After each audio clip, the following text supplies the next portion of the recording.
آتے بخاری شریف ہے میرے پاس کہ جمعے کی فضیلت کے باب میں تمام اسناد چھوڑ دیتا ہوں۔ عن ابی ہریرہ رضی اللہ تعالی عنہ ان رسول اللہ صلی اللہ علیہ وسلم قال، سیدنا ابو ہریرہ کہتے ہیں کہ حضور نے فرمایا، من اغتسل یوم الجمعۃ غسل الجنابۃ، کہ جو جمعۃ المبارک کے دن غسل جنابت کرتا ہے۔ غسل جنابت کب ہوگا؟ کہ جب وہ اپنی بیوی کے ساتھ ہم بستری کرے گا۔ ترمذی شریف،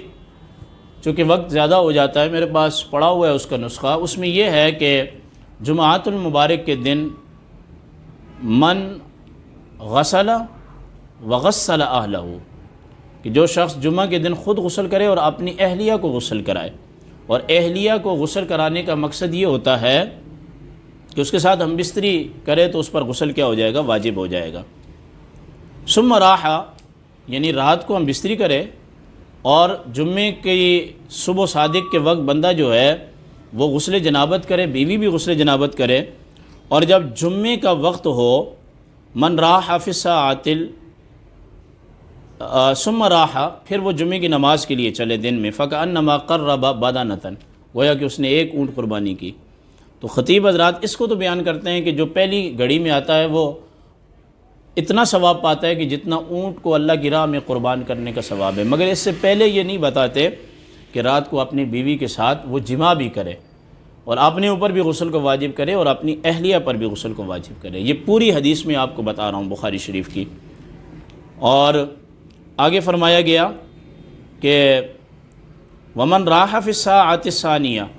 جو دوسری گھڑی میں جاتا ہے، فکأنما قرب بقرہ، تو ایسے ہے جیسے اس نے گائے کو قربانی کیا۔ ومن راح فی الساعۃ الثالثہ، جتنا دیر سے جائے گا، تیسری گھڑی میں جاتا ہے، فکأنما قرب کبشا اقرنا، گویا کہ اس نے مینڈے کو جو ہے وہ قربانی کیا۔ ومن راح فی الساعۃ الرابعۃ، اور جو چوتھی ساعت میں جائے گا، فکأنما قرب دجاجۃ، گویا کہ وہ ایک مرغی کو جو ہے وہ صدقہ کر رہا ہے۔ ومن راح فی الساعۃ الخامسۃ، جو پانچویں گھڑی میں جائے گا، فکأنما قرب بیضۃ، ایسے جیسے وہ انڈا جو ہے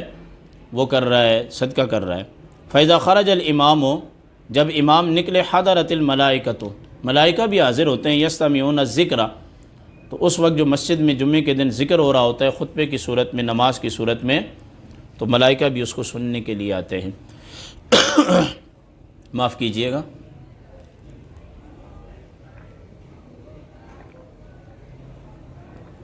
اس حدیث پاک میں یہ ہے کہ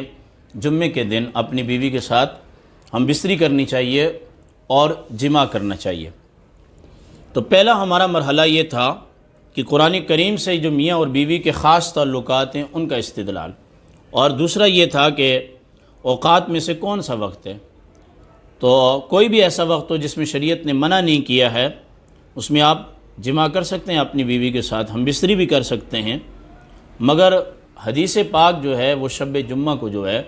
وہ افضل قرار دیتی ہے، اور اس دن اگر کرے بندہ تو ہم بستری تو زیادہ بہتر بھی ہے اور مناسب بھی ہے اور افضل بھی ہے۔ اور ہمیں کثیر حدیثیں ملتی ہیں کہ صحابہ کرام نے شب جمعہ کو جو ہم بستری کی ہے اس میں جو ہے انہوں نے اپنے ہاں مجاہدین پائے ہیں، یعنی پیدا ہونے والے بچے۔ یہ بھی میرے پاس ساستہ کا مجموعہ ہے، اور یہ بخاری شریف کی شرح ہے عمدۃ القاری، یہ فقیر کے مطالعے میں ہمیشہ رہتی ہے الحمدللہ۔ یہ کتاب الطہارت میں بھی ہے حدیث، طہارت میں بھی ہے، اور یہ حدیث پاک یہاں بھی ہے۔ بخاری شریف کی جو ہے یہ باب نمبر جو ہے یہ 6-7 ہے، اور کتاب النکاح، یہ کتاب النکاح ہے، اور حدیث نمبر 5165 ہے، یعنی کہ 5165۔ بیوی کے ساتھ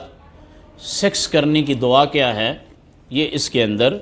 بیان کر دیا گیا ہے۔ بہت ساری خواتین اور والدین پریشان رہتے ہیں کہ بچے شیطانیاں کرتے ہیں اور بچے کہنا نہیں مانتے،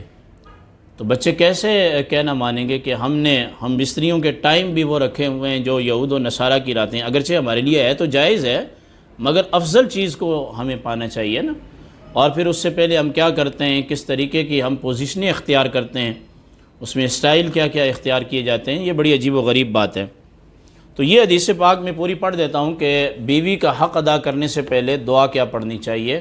اور پھر آخر میں مکمل جو طریقہ ہے وہ بتائیں گے قرآن اور حدیث کی روح سے۔ قال محمد بن اسماعیل البخاری، اس سے پہلے باب ما یقول الرجل اذا اتی اہلہ، کہ یہ باب ترجمۃ الباب یہ ہے کہ مرد کیا کہے جب وہ اپنی بیوی کے پاس آئے،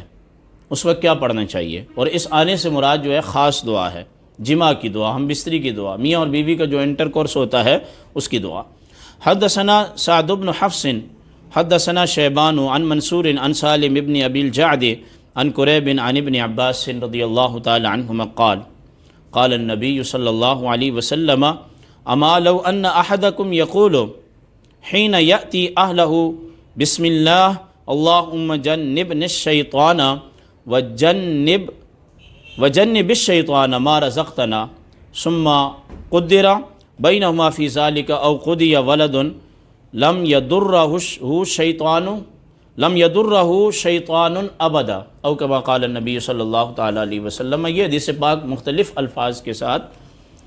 مختلف مقامات میں آئی ہے، یہی وجہ ہے کہ یہ ترمذی میں بھی میں نے پڑھی اور بخاری شریف کے دیگر مقامات میں بھی، تو الفاظ جو مختلف ہمارے ذہنوں میں اس کی وجہ سے تھوڑا زبان کے کہنے میں تھوڑا سا پرابلم، اور دوسرا موضوع ایسا ہے کہ جو نہ جانے اس کے بعد کیسے کمنٹس آئیں گے اور لوگ کیا کہیں گے، عجیب و غریب باتیں کریں گے کہ یہ اتنا سجیدہ آدمی ہے اور یہ کتابیں لے کے بیٹھ گیا ہے۔ ظاہر سی بات ہے کہ نبی علیہ السلام نے شریعت مطالعہ کو بیت اللہ سے لے کر بیت الخلاء تک بیان کیا ہے۔ امام بخاری حدیث دیتے ہیں، وہ فرماتے ہیں کہ ہمیں حدیث بیان کی سعد بن حفص نے، وہ فرماتے ہیں ہمیں حدیث بیان کی شیبان نے، وہ کہتے ہیں کہ مروی ہے منصور سے، وہ کہتے ہیں مروی ہے سالم بن ابی جعد سے، وہ کہتے ہیں قریب سے مروی ہے، وہ کہتے ہیں عبداللہ ابن عباس سے مروی ہے۔ حدیث عن کے ساتھ ہے، عن اس حدیث کو کہتے ہیں۔ حضرت عبداللہ ابن عباس فرماتے ہیں نبی علیہ السلام نے فرمایا بہرحال اگر تم میں سے کوئی ایک شخص کہے یہ بات جب وہ اپنی بیوی کے پاس آئے، بسم اللہ، اللہ کے نام سے شروع کرتا ہوں، اللہم اے اللہ جنبنا الشیطان، مجھے شیطان کے اثر سے بچا، وجنب الشیطان، اور بچا تو شیطان کے اثر سے ما رزقتنا، اس جماع کے نتیجے میں جو اولاد ہمیں عطا کرے گا، جو کچھ تو ہمیں عطا کرے گا، ثم قدر بینہما فی ذالک، پھر اگر مقدر ہو گئی ان دونوں کے لیے یعنی اس جوڑے کے لیے اولاد، او قدی یا ولد، یا بچے کا فیصلہ کیا گیا، تو حدیث میں ہے لم یضرہ شیطان ابدا، تو شیطان اس کو نقصان کبھی بھی نہیں پہنچائے گا۔ یہ دعا جو ہے مختلف الفاظ کے ساتھ ہے، مگر جو عام طور پہ وہ یہ پڑھی جائے، اللہم جنبنا الشیطان وجنب الشیطان ما رزقتنا، یہ دعا ہے۔ جو بندہ جماع کرنے سے پہلے چاہے وہ مرد پڑھے یا عورت پڑھے یہ دعا پڑھیں گے، تو حدیث میں ہے کہ اس جماع کی صورت میں، انٹر کورس کی صورت میں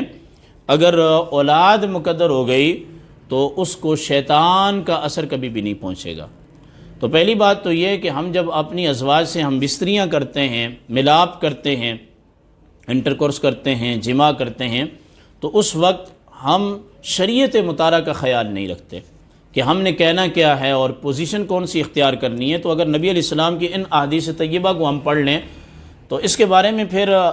امام حاکم نے بھی نقل کی ہے حدیث، اور انہوں نے فرمایا کہ اگر بندہ یہ دعا پڑھتا ہے ہم بستری سے پہلے تو اس کو جو اولاد ملے گی اللہ پاک اس کو شیطان کے اثر سے محفوظ فرمائے گا، وہ شیطانی اولاد نہیں ہوگی۔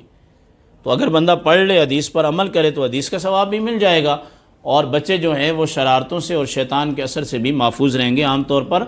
ہمارے پاس خواتین آتی ہیں تو یہی دم درود کے لیے آتی ہیں کہ بچے شرارتیں بہت کرتے ہیں، یہ کرتے ہیں اور وہ کرتے ہیں، تو یہ سب چیزیں اس کا ایک علاج ہے کہ بچے کی ترکیب سے پہلے اس کو پیدا کرنے کے لیے جب آپ ماحول بناتے ہیں تو اس ماحول سے پہلے بھی ایک دعا ہے، اور وہ یہ دعا حدیث شریف کے اندر ہے، یہ دعا یاد کر لی جائے۔ اور پھر اس کے آخر